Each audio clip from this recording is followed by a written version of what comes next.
দেখো, আমরা আগের ভিডিওগুলোতে ক্রোমোজোম সংক্রান্ত বিভিন্ন রকম আলোচনা এবং সেল সাইকেল অ্যান্ড রেগুলেশন এ সমস্ত নিয়ে আলোচনা করেছিলাম এবং ডিএনএ প্যাকেজিং, ক্রোমোজোম কীভাবে ফর্ম হয় সেই সমস্ত ব্যাপার নিয়ে আলোচনা করেছিলাম।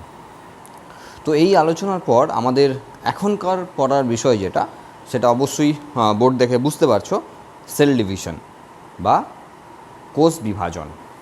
তো এই কোষ বিভাজন মানে বুঝতেই পারছো যে একটা কোষ ভেঙে বিভাজিত হয়ে দুটো অথবা তার বেশি কোষে পরিণত হওয়া, যেটাকে আমরা কোষ বিভাজন বলি।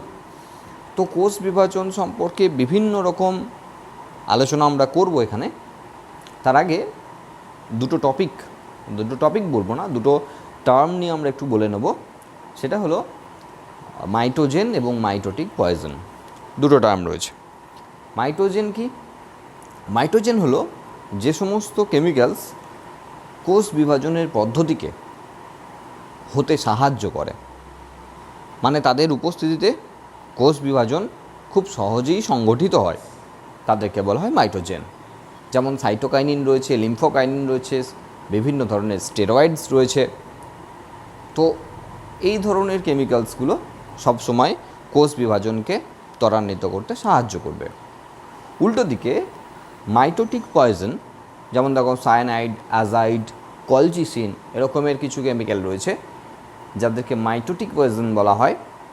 অ্যাকচুয়ালি কী করে, এগুলোর উপস্থিতিতে কোষ বিভাজন বন্ধ হয়ে যায়। তার মানে সায়ানাইড বা অ্যাজাইড বা কলচিসিন এই ধরনের কেমিক্যাল যদি উপস্থিত থাকে, তাহলে সেক্ষেত্রে কোষ বিভাজনটা বন্ধ হয়ে যাবে, কোষ বিভাজিত হবে না। আমরা পরে শুনব যে বিভিন্ন রকমের পরীক্ষার ক্ষেত্রে কলচিসিন নামক রাসায়নিক পদার্থ প্রয়োগ করা হয়। সেল যে অবস্থাতে ডিভিশনাল ফেজে আছে, বিশেষত মেটাফেজ দশা আমরা শুনেছি একটু, তো সেই মেটাফেজ দশায় কোষকে বিভাজিত হওয়ার সময় আটকে দেয়। তো সেই কলচিসিন এখানে রয়েছে, আমরা পরবর্তীতে আলোচনা করব। তো আমরা পরপর বিভিন্ন বিষয় নিয়ে আলোচনা করব। তো সেল ডিভিশন হওয়ার বিভিন্ন রকমের কারণ রয়েছে। তার মধ্যে দেখো, আমরা এখানে লিখেছি causes of cell division. Cell ডিভিশনের বিভিন্ন ধরনের কারণ বা সেল ডিভিশন কেন হয়। প্রথমে লিখেছি মিনিমাম গ্রোথ। একটা সেল তার মিনিমাম গ্রোথ যখনই কমপ্লিট হবে তখনই সেলটা ডিভাইড করবেই। তার মানে একটা সেলের নির্দিষ্ট আকার থাকে। প্রতিটি সেলের ক্ষেত্রে আমরা যখন যে জায়গায় সেলের কথা বলেছি, প্রত্যেকটা সেলের কিন্তু নিজস্ব একটা আকার আয়তন আছে। তার মানে সেলটা আমি ধরে নিলাম যে সেলটা প্রথমে এরকম সাইজ আছে, তো এটা সেলটা প্রথম ফর্ম করেছে সেই অবস্থার সাইজ। এরপর সেলটা এই অবস্থায় এসেছে, আমরা ধরে নিলাম এরপর সেলটা এই অবস্থায় এসেছে। তো এটা সেলের স্ট্যান্ডার্ড সাইজ আমরা ধরে নিলাম। তো এই সেলটা যখনই এর থেকে আকারে বাড়বে তখনই সেলটাকে ডিভাইড করতেই হবে। বুঝতে পেরেছ? তার মানে সেলটা যখন ছোট ছিল ঠিক ছিল, তারপরে যখনই বাড়ছে ঠিক আছে, নির্দিষ্ট আকার আয়তনের চলে গেছে সেই পর্যন্ত ঠিক আছে, কিন্তু তার থেকে যখনই সেলটার ভলিউম বাড়ছে তখনই কিন্তু সেলটাকে ডিভিশনে যেতে হচ্ছে। তার মানে মিনিমাম একটা গ্রোথ যখনই হবে তখনই কিন্তু সেলটার ডিভিশন করাতেই হবে। Second, surface volume ratio. এই ব্যাপারটা কি? সেটা হলো একটা সেল ধরো এরকম তার আকার আয়তন, তাহলে ভিতরের অংশটা সাইটোপ্লাজম, নিউক্লিয়াস আছে সাইটোপ্লাজম। এবার সেলটা আমি যদি ধরে নিই যে সেলটা আকারে এত বড় হয়েছে, সাইটোপ্লাজমটা যতটা বাড়লো ভিতরে সেই রেশিওতে কিন্তু বাইরের সেল মেমব্রেনটা বাড়তে পারলো না। তাতে অসুবিধা কী আছে? সেল মেমব্রেনটা যতক্ষণ না বাড়ছে, সেল মেমব্রেনের থ্রু দিয়েই তো সমস্ত কিছুর আদান প্রদান হয়। তাহলে যত সেল মেমব্রেনটা তুলনামূলক কমবে তত কিন্তু আদান প্রদান বা এক্সচেঞ্জটা কমবে। তাহলে সেলের ভিতর থেকে বাইরে এবং বাইরে থেকে ভিতরে বিভিন্ন জিনিসের আসা যাওয়া হয়। আমি ধরে নিলাম খাদ্যবস্তু, তাহলে আমরা যখন খাবার খাচ্ছি তখন আলটিমেট সেটা ব্লাডের থ্রু দিয়ে সেলে পৌঁছাবে। তাহলে সেই সেলে পৌঁছাতে গেলে বা সেই সেলে প্রবেশ করার সময় তাকে সারফেস এরিয়া বাড়াতে হবে, উপরিতল বৃদ্ধি করতে হবে। আর উপরিতল বৃদ্ধি করার অর্থ হলো তার প্লাজমা মেমব্রেনের আয়তনটাকে বাড়ানো। তাহলে এখানে যতটা পরিমাণ সাইটোপ্লাজম বাড়লো ঠিক সেই রেশিওতে কিন্তু প্লাজমা মেমব্রেনটা বাড়লো না। আমরা যদি এটা না করে সেলটা যখন বাড়ছে এটাকে যদি এরকম করে দিই, দুটো সেলে ভেঙে দিই, তাহলে কিন্তু তুলনামূলক এর যে সারফেস এরিয়া উপরিতল, সেই উপরিতলটা কিন্তু এর থেকে অনেক বেশি এই দুজনকে যোগ করলে পাওয়া যাবে। সেই জন্য এটাই সবসময় বিবেচিত হয় কোষের ক্ষেত্রে। এখানে সারফেস ভলিউম রেশিও মানে তাই বোঝায়।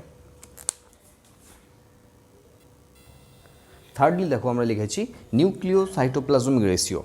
এটাও খানিকটা এরকমই। কী রকম ব্যাপার, ধরো একটা সেল যখন আকার আয়তনে বাড়ছে, সেলটার ভিতরে ধরো একটা নিউক্লিয়াস আছে। তাহলে এই নিউক্লিয়াসের মধ্যে তার জেনেটিক মেটেরিয়াল ডিএনএ বা আমরা জেনেটিক মেটেরিয়াল হিসাবে যে নিউক্লিয় জালিকার কথা বলেছিলাম সেটা রয়েছে। এবার এই সেলটা যখন আকার আয়তনে বাড়ছে তখন নিউক্লিয়াসটা যদি আকার আয়তনে বাড়েও তারও একটা নির্দিষ্ট লেভেল আছে, তারপর গিয়ে কিন্তু এই নিউক্লিয়াসটা আকার আয়তনে বাড়তে পারবে না। কিন্তু এই সমস্ত সেলটার রেগুলেশন যেহেতু এই নিউক্লিয়াসটা করে, তার ভেতরে যে ক্রোমাটিন ফাইবার রয়েছে তারা করে, তাই তাদের পরিমাণটাও বাড়াতে হবে। কিন্তু কখনোই সেটা সম্ভব হয় না, নিউক্লিয়াস একটা নির্দিষ্ট মাত্রার পর কিন্তু আর বাড়ানো সম্ভব হয় না। সেক্ষেত্রে কী করতে হয়, একটার বদলে যদি দুটো সেল হয় তাহলে সেক্ষেত্রে দুটো নিউক্লিয়াস পাবে। তাহলে তার যে সাইটোপ্লাজম তার সঙ্গে যে নিউক্লিয়াস, তার যে রেশিও, সেই রেশিওটা কিন্তু কনস্ট্যান্ট থাকবে। সুতরাং এখানে একটা নিউক্লিয়াস এই বড় সেলটাকে রেগুলেট করতে যতটা সুবিধা হচ্ছিল, সেক্ষেত্রে দুটো সেল তার দুটো নিজস্ব নিউক্লিয়াস দিয়ে নিয়ন্ত্রণ করতে অনেক বেশি সুবিধা হবে। সেই জন্য সেলটা ডিভাইড করবে। ফোর্থলি দেখো মাইটোজেন, আমরা আগেও বলছিলাম মাইটোজেনের কথা। সাইটোকাইনিন, লিম্ফোকাইনিন বা স্টেরয়েড এই ধরনের বিভিন্ন কেমিক্যালস রয়েছে যাদের উপস্থিতিতে সেল ডিভিশন হয়। তার মানে এই কেমিক্যালসগুলো যদি কোথাও উপস্থিত থাকে আর কোষ বিভাজন যদি সেখানে হচ্ছিল তো আরও বেশি তাড়াতাড়ি হবে। তো এটাও একটা কারণ যে বিভিন্ন ধরনের মাইটোজেন রয়েছে বিভিন্ন জায়গায়, যার জন্য কিন্তু সেল ডিভিশন তাড়াতাড়ি হয়। আর ফিফথলি বা লাস্টলি একটা জিনিস রয়েছে, সেটা হলো জেনেটিক রেগুলেশন। মানে কি, মানে আমরা আগের ভিডিওতে দেখেছিলাম যে সেক্ষেত্রে সেল সাইকেল রয়েছে এবং সেল সাইকেল রেগুলেশন রয়েছে, যে রেগুলেশনটা টোটালটা কিন্তু জেনেটিক্যালি রেগুলেটেড হয়। তার মানে একটা সেল তার বিভিন্ন ফেজগুলো যখন কাটাচ্ছিল, দেখেছিলে যে G1-এর পরে কিন্তু S যাচ্ছে। কেন যাচ্ছে? তার কারণ G1-এ যা যা কাজ, সেই কাজগুলো যদি সবটা কমপ্লিট করে ফেলে তাহলে অবশ্যই সেলটা বাধ্যতামূলকভাবে S ফেজে চলে যাবে। তার কারণ হলো যে সেখানে কিন্তু যে চেক পয়েন্ট, সেই চেক পয়েন্টটা কিন্তু পার করে ফেলছে। ঠিক এই কারণের জন্য একটা সেল যখন বড় হচ্ছে, একটা নির্দিষ্ট টাইম পর এই জেনেটিক রেগুলেশনের মাধ্যমে সেলটা কিন্তু পরবর্তী স্টেজে পৌঁছে যাবে। সেক্ষেত্রে আটকে রাখার মতো বিষয় নয়। তো সেখানে জেনেটিক্যালি রেগুলেশন হচ্ছে এবং যার জন্য কিন্তু সেল ডিভিশন হবেই। তো এই আমাদের সেল ডিভিশন কেন হয় সেই সম্পর্কে আলোচনা। এরপর আমরা মানুষের ক্ষেত্রে কোষ বিভাজন বা অন্যান্য প্রাণীর ক্ষেত্রে সেল ডিভিশন কেন হয় সেটা এখনই আমি আলোচনায় যাচ্ছি না, কারণ আমরা যে বিভিন্ন ধরনের সেল ডিভিশন দেখব সেখানে প্রতিটা আলাদা আলাদা সেল ডিভিশনের ক্ষেত্রে তাদের আলাদা আলাদা গুরুত্বগুলো পড়ে নেব। সেই জন্য আমরা এখনই সেল ডিভিশনের গুরুত্ব বা ইম্পর্টেন্সে যাচ্ছি না। প্রতিটা সেল ডিভিশনের ভাগ যখন পড়ব সেই ভাগে কিন্তু আমরা তাদের গুরুত্বগুলো পড়ে নেব। দেখো টোটাল 3 ধরনের সেল ডিভিশন হয়, আমরা মাধ্যমিক লেভেলে জেনেছিলাম, মাইটোসিস আর মিওসিস। তো মাইটোসিসের আগে যোগ করা আছে। তো শব্দের মানে অর্থ হলো যে অ্যাবসেন্ট, তার মানে অ্যামাইটোসিস মানে হলো যেখানে মাইটোসিস হয় না। সমস্ত রকম মানে বিভিন্ন ধরনের লোয়ার ক্লাসের অর্গানিজমে কিন্তু এই অ্যামাইটোসিস টাইপের সেল ডিভিশন দেখা যায়। হায়ার ক্লাসে কখনোই অ্যামাইটোটিক সেল ডিভিশন দেখা যায় না। আমরা আলোচনা করছি এই নিয়ে। মাইটোসিস যেখানে যে কোনো উন্নত ধরনের উদ্ভিদ বা প্রাণীদের যে দেহকোষ, আমরা সোমাটিক সেল আর জার্মিনাল সেল দু রকমের সেল আমরা শুনেছি সেল পড়ার সময়। তো সেখানে দেহকোষ বা সোমাটিক সেল সেই জায়গায় হয় মাইটোসিস সেল ডিভিশন, আর মিওসিস সেল ডিভিশন হয় জার্ম মাদার সেল বা জার্মিনাল মাদার সেল বা যে জনন কোষগুলো উৎপন্ন হয় তার মাতৃকোষে হয়। আমরা একটা জিনিস ভুল করি যে আমরা বলি জনন কোষে হয় মিওসিস সেল ডিভিশন, সেটা আমরা বলবো না, তার থেকে বলা ভালো যে জনন মাতৃকোষে হয় মিওসিস সেল ডিভিশন, কেননা জনন কোষ নিজেই হ্যাপ্লয়েড, তো সেখানে মিওসিস ডিভিশন হওয়া সম্ভব নয়। সেটা নিয়েও আমরা আলোচনা করব। তার মানে আমাদের দেহের জনন কোষগুলো বাদ দিয়ে বাকি সবই দেহকোষ বা সোমাটিক সেল, আর সেই সোমাটিক সেলের জায়গায় কিন্তু মাইটোসিস সেল ডিভিশন হয়। আর অন্যদিকে জনন মাতৃকোষগুলোতে কেবলমাত্র মিওসিস ডিভিশন হয়। কিছু কিছু নিম্ন শ্রেণীর উদ্ভিদ বা প্রাণীর ক্ষেত্রে তাদের জাইগোটের ওপরও কিন্তু মিওসিস ডিভিশন হয়। আমরা সেই নিয়ে আলোচনা করব। তো প্রথমেই দেখো, খুব ছোট্ট টপিকে মাইটোসিস নিয়ে আমরা আলোচনা করব। একদমই কিছু না, খুব সিম্পল ব্যাপার। কি হয়, একটা ধরো সেল, এখানে আমরা অ্যামিবার ছবি নিচ্ছি, একটা এককোষী সেল কেন বলবো, এটা এককোষী একটা মানে ইউনিসেলুলার অর্গানিজম অ্যামিবা। ইউক্যারিওটিক মানে একটা প্রমিনেন্ট নিউক্লিয়াস বা আইডিয়াল যে নিউক্লিয়াস থাকে সেই নিউক্লিয়াস কিন্তু এখানে রয়েছে। এবার যখন অ্যামিবার ক্ষেত্রে সেল ডিভিশন হয়, অ্যামিবার সেল ডিভিশন মানে সেক্ষেত্রে তাদের জনন। আমরা এককোষী যে সমস্ত প্রাণী রয়েছে বা উদ্ভিদ রয়েছে, যেমন ইউগ্লিনা রয়েছে, প্যারামেসিয়াম রয়েছে, অ্যামিবা রয়েছে, ব্যাকটেরিয়া রয়েছে, তাদেরকে আমরা অমর বলি, ইমমরাল। দেখো, জন্মিলে মরিত হবে, এরমই আমরা জানি। কিন্তু এক্ষেত্রে কিন্তু যারা এককোষী তাদের ক্ষেত্রে এই কথাটার, এই টার্মটার ইমপ্লিমেন্ট হয়তো হয় না। কেন?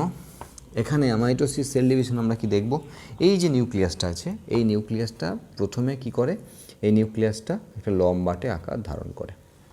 প্রথমত মাইটোসিস ডিভিশনের ক্ষেত্রে যেটা বৈশিষ্ট্য সেটা হলো নিউক্লিয় পর্দা ও নিউক্লিওলাস। একটা নিউক্লিয়াসের ক্ষেত্রে 4টে অংশ থাকে আমরা জানি, তার মধ্যে নিউক্লিয় পর্দা ও নিউক্লিওলাসের অবলুপ্তি এরকমের জিনিস কিন্তু আমরা মাধ্যমিক লেভেলে শুনেছিলাম। তো এখানে নিউক্লিয় পর্দা নিউক্লিওলাসের কোনো রকমের অবলুপ্তি হবে না। কি হবে, প্রথমে যে নিউক্লিয়াসটা আছে সেটা একটা লম্বাটে আকার ধারণ করবে, তারপর সেই লম্বাটে আকার থেকে সেটা ডাম্বেল আকার ধারণ করবে। ডাম্বেল আকারের আস্তে আস্তে এই নিউক্লিয়াসটা দুটো নিউক্লিয়াসে ভাগ হয়ে যাবে। তার মানে কোনো রকমের নিউক্লিয়াসের যে মেমব্রেন তার কিছুই হলো না, নিউক্লিওলাস তার কিছুই হলো না, এর ভেতরে নিউক্লিওলাস আছে কিছুই হলো না, নিউক্লিয়াসটা দুটো ভাগে ভাগ হয়ে গেল। আর সাথে সাথে কী হয়, সাথে সাথে ওইটা চলার সঙ্গে সঙ্গে কিন্তু সাইটোপ্লাজমটারও একটা বিভাজন কিন্তু চলতে শুরু করে। এমন নয় যে নিউক্লিয়াস দুটো টোটালি ডিভিশন হয়ে যাবে তারপরে সাইটোপ্লাজমটা ডিভিশন দিয়ে হচ্ছে, এমন নয়। নিউক্লিয়াসটা যখন এরকম বিভাজনের পথে এগুচ্ছে, সাইটোপ্লাজমটাও কিন্তু কোনো না কোনো জায়গায় খাঁজ সৃষ্টি করে, প্লাজমা মেমব্রেনটা কোনো না কোনো জায়গায় খাঁজ সৃষ্টি করে কিন্তু এই ডিভিশনটার দিকে এগিয়ে যাচ্ছে। তার মানে আলটিমেট যখন আমরা দেখছি যে দুটো নিউক্লিয়াস ভাগ হয়ে গেল, তখন কিন্তু আমরা এই যে মেমব্রেন, সেই মেমব্রেনগুলোকেও কিন্তু আমরা টোটালটা ভাগ করে দিতে পারি বা বলতে পারি যে সাইটোপ্লাজমটা টোটালটা ভাগ করে দিলাম। সেটা সমান দুভাবে হতে হবে এমন কোনো মানে নেই, ছোটো বড়ো হতে পারে, সমান হতে পারে, নাও হতে পারে, কোনো কিছু এসে যায় না। তাহলে এক্ষেত্রে কোনো রকমের ক্রোমোজোম ফর্ম করলো না, নিউক্লিয় পর্দার অবলুপ্তি হলো না, নিউক্লিয় লাশ হলো না, বেমতন্তু তৈরি হলো না, কিছুই হলো না। জাস্ট সিম্পলি নিউক্লিয়াসটা ডিভাইড করলো, সাইটোপ্লাজমটা ডিভাইড করে নিল এবং একটা সেল ছিল দুটো সেলে পরিণত হলো। তাহলে আগের যে সেলটা সেটা কি মরলো? অবশ্যই মরলো না। তাহলে এখানে মরা নয়, এখানে কিন্তু দুটোর মধ্যে ভাগ করে দেওয়া, এটাই কিন্তু এই সেল ডিভিশনের মুখ্য ব্যাপার। এবং সেই জন্যই কিন্তু এখানে আমরা ইমমরালিটির যে ব্যাপারটা বলছি সেটা এখানে প্রযোজ্য। আগের সেলটা কিন্তু মরেনি, আগের অর্গানিজমটা কিন্তু মরেনি, এখানে জাস্ট সমান দুই ভাগে ভাগ হয়ে গেছে মাত্র। ঠিক আছে, তো এই সিম্পল ব্যাপার রয়েছে মাইটোসিস সেল ডিভিশনের ক্ষেত্রে। মাইটোসিস সেল ডিভিশনের ক্ষেত্রে আর দুটো জিনিস আমরা বলবো, একটা হলো সিগনিফিকেন্স বা গুরুত্ব। দেখো, আমরা এটা দেখলাম যে এটা ওয়ান টাইপ অফ রিপ্রোডাকশনও হলো, কিন্তু এক ধরনের জনন। নিম্ন শ্রেণীর উদ্ভিদ বা এককোষী উদ্ভিদের ক্ষেত্রে তাদের সেল ডিভিশনটাই তাদের জনন, খুব সাধারণ ব্যাপার। তার মানে এই অ্যামাইটোসিস ডিভিশনের ফলে একদম নিম্ন শ্রেণীর যে সমস্ত উদ্ভিদ বা প্রাণী রয়েছে তাদের কিন্তু জনন সম্পন্ন হয়, এটা অত্যন্ত গুরুত্বপূর্ণ একটা ব্যাপার। দ্বিতীয়ত, লেস টাইম রিকোয়ারমেন্ট, খুব অল্প সময় লাগে। একটা জীব যখনই তাদের বাড়ার ক্ষেত্রে এরকমের পন্থা অবলম্বন করে তখনই কিন্তু খুব অল্প টাইমের মধ্যে কিন্তু তাদের সংখ্যাটা অনেকটা বাড়াতে পারে। যেমন আমাদের একটা কোষ বিভাজিত হতে যেখানে প্রায় 24 ঘন্টা টাইম লাগে, সেখানে একটা ব্যাকটেরিয়াল সেল ডিভাইড করতে মাত্র 19 মিনিট মতো টাইম লাগে। তার মানে বুঝতে পারছো এক্ষেত্রে কিন্তু ডিভিশনটা মারাত্মক একটা ফ্যাক্টর হয়ে দাঁড়াচ্ছে। তাহলে অ্যামিবার এই ধরনের যে ডিভিশন সেখানেও কিন্তু খুব অল্প টাইম লাগে, সেই জন্য অ্যামিবা তার সংখ্যাটাকে কিন্তু যত খুশি বাড়াতে পারে খুব অল্প সময়ের মধ্যে। এটা খুব গুরুত্বপূর্ণ একটি সুবিধা। আরেকটা সুবিধা হলো যে আইডেন্টিক্যাল সেল, মাতৃকোষ যেমন আছে অপত্য কোষ হুবহু সেই রকমই হবে। এখানে কিন্তু একদম আইডেন্টিক্যাল মানে হুবহু নকল, আমরা জানি এখানে ক্লোন সৃষ্টি করার মতো আর কি, যে হুবহু একটা নকল তৈরি হওয়ার ক্ষেত্রে কিন্তু এখানে গুরুত্বপূর্ণ ভূমিকা পালন রয়েছে। এই সুবিধাগুলো থাকলেও আমরা অসুবিধার কথাটাই কিন্তু সবচেয়ে বেশি ফোকাস করি। তার কারণ অ্যামাইটোসিস নিম্ন শ্রেণীর প্রাণীদের হচ্ছে বা উদ্ভিদের হচ্ছে, তাহলে তো আমরা উচ্চ শ্রেণীর প্রাণী উদ্ভিদের ক্ষেত্রে এই ডিভিশনটা থাকতো বা রাখতো, অবশ্যই রাখেনি। তার কারণ হলো এই জায়গাতে আইডেন্টিক্যাল সেল তৈরি হয় ঠিকই, ঠিক উল্টো দিকে বলতে গেলে কোনো রকম জেনেটিক যে রিকম্বিনেশন বা নিত্য নতুন ক্যারেক্টারের আবির্ভাব হয় না। আর এই ক্যারেক্টারের আবির্ভাব হয় না বলে এই ধরনের জীব যারা অ্যামাইটোসিস টাইপের সেল ডিভিশন করায় তারা কিন্তু অনেকেই আবার কিন্তু একটা সেক্সুয়াল রিপ্রোডাকশন বা যৌন জননের দিকে যায়, অনেকেই যায়, সবাই যায় না, অনেকেই যায়, শুধুমাত্র তাদের সংখ্যাটাকে বাড়ানোর জন্য নয়, তাদের জেনেটিক্যাল যে আইডেন্টিটি সেটা টিকিয়ে রাখার জন্য বা নতুন নতুন ক্যারেক্টারকে আনার জন্য। তো কী করে তারা, যদি তাদের যখন ফেভারেবল কন্ডিশন থাকে, অবস্থা যখন অনুকূল থাকে, তখন তারা নর্মালি এই ধরনের ডিভিশনে চলে যায়। আর যখন অবস্থা প্রতিকূল পরিবেশে চলে আসে তখন কিন্তু অনেকেই কিন্তু সেক্সুয়াল রিপ্রোডাকশানে যেতে পারে। আবার এমন হয় যে অনেকটা টাইম ধরে অ্যামাইটোসিস ডিভিশন করতে করতে যখন বোঝে যে এবার টিকিয়ে রাখার জন্য আরও কিছু দরকার, তখন কিন্তু তারা সেক্সুয়াল ডিভিশনে চলে যায়। সেক্ষেত্রে কিন্তু নিত্য নতুন ক্যারেক্টার আসতে থাকে। যাই হোক, এই ব্যাপারগুলো রয়েছে। তো আরেকটা জিনিস রয়েছে ফ্রি নিউক্লিয়ার ডিভিশন। কি হয় যে এখানে একটা ব্যাপার রয়েছে যে অনেক সময় দেখা যায়, অনেক ক্ষেত্রে, যেমন ভাউকেরিয়া বলে একটি অ্যালগি রয়েছে, সেই অ্যালগির ক্ষেত্রে দেখা যায়। তো কি হয়, এই যে ভেতরে নিউক্লিয়াস রয়েছে, এখানে দেখলাম যে নিউক্লিয়াসটা ডিভিশন হওয়ার সঙ্গে সঙ্গে সাইটোপ্লাজমটা ডিভিশন হয়ে গেল, এবং যার ফলে আমরা দেখলাম যে এখানে দুটো সেলের পরিণত হলো সিঙ্গেল নিউক্লিয়াস নিয়ে। তো এখানে কি হয়, যদি এমন হয় যে এই যে নিউক্লিয়াস ছিল সেই নিউক্লিয়াসটা ডিভাইড করলো কিন্তু সাইটোপ্লাজমটা ডিভাইড করলো না, এই নিউক্লিয়াসটা আবারও ডিভাইড করলো কিন্তু কোনোবারই সাইটোপ্লাজমটা ডিভাইড করলো না, এমন যদি হয় তখন তাকে ফ্রি নিউক্লিয়ার ডিভিশন বলে। এটা কিন্তু ভাউকেরিয়া শুধু না, প্লাজমোডিয়াম যেটা ম্যালেরিয়া রোগ সৃষ্টিকারী জীবাণু, অ্যামিবা, এরা কিন্তু সবাই করে। তখন আমরা মাল্টিপল ফিশন বা বহু বিভাজন আমরা জনন প্রক্রিয়া পড়ার সময় পড়বো ক্লাস 12-এ। তো মাল্টিপল ফিশন বা বহু বিভাজন বলা হয়, তারা ভিতরে নিউক্লিয়াসটা শুধুমাত্র ডেভেলপ করে যাচ্ছে। এটা আনফেভারেবল কন্ডিশনে করে অনেকে ফেভারেবল কন্ডিশনেও করে। তো বাইরের দিকে একটা শক্ত আবরণী তৈরি করে ফেলে যখন জল শুকিয়ে যায়, অ্যামিবার ক্ষেত্রে বলছি, এবং তখন বসে না থেকে ভিতরে নিউক্লিয়াসটা কন্টিনিউয়াসলি ফ্রি নিউক্লিয়ার ডিভিশন চালাতে থাকে। তো ফ্রি নিউক্লিয়ার ডিভিশন চালানোর ফলে কী হয়, ভিতরটায় প্রচুর নিউক্লিয়াস তৈরি হয়ে যায়, এবং যখন কন্ডিশনটা বাইরে ফেভারেবল আসে তখন কি হয়, এরকমের ব্যাপারটা করে দিয়েছিল। এবার এটাকে এনসিস্টমেন্ট বলা হয়। যখন কন্ডিশন ফেভারেবল আসে তখন এই এনসিস্টমেন্ট যেটা বা এনসিসটাকে নষ্ট করে দেয়, এবং ভিতরে যে নিউক্লিয়াস, প্রত্যেকটা নিউক্লিয়াস কিছুটা করে সাইটোপ্লাজম নিয়ে একটা অপত্য তৈরি করে। তো এইভাবে কিন্তু ফ্রি নিউক্লিয়ার ডিভিশন একটা টার্ম, যেটা অ্যামাইটোসিস সেল ডিভিশনের ক্ষেত্রে রয়েছে, যেখানেও কিন্তু এই ধরনের ক্রোমোজোম তৈরি করা, স্পিন্ডেল ফাইবার তৈরি করা, বা সেক্ষেত্রে নিউক্লিয় পর্দার অবলুপ্তি বা নিউক্লিয় লাসের অবলুপ্তি, এই ধরনের কোনো ব্যাপার কিন্তু সেক্ষেত্রেও হয় না। এই হলো আমাদের অ্যামাইটোসিস সেল ডিভিশন সম্পর্কে তথ্য, যেটা পরীক্ষার জন্য খুব একটা ইম্পর্টেন্ট যে বলবো তা না, তবে এখান থেকে এমসিকিউ বা বিভিন্ন ধরনের শর্ট কোয়েশ্চেন আসে, এবং একটা জেনারেল আইডিয়া তো রাখতেই হবে আমাদের, পরবর্তীকালে যেহেতু নিটের এক্সাম দেওয়ার ব্যাপার রয়েছে, সেই জন্য আমাদের কিন্তু এই জায়গাগুলোকেও পড়তে হবে।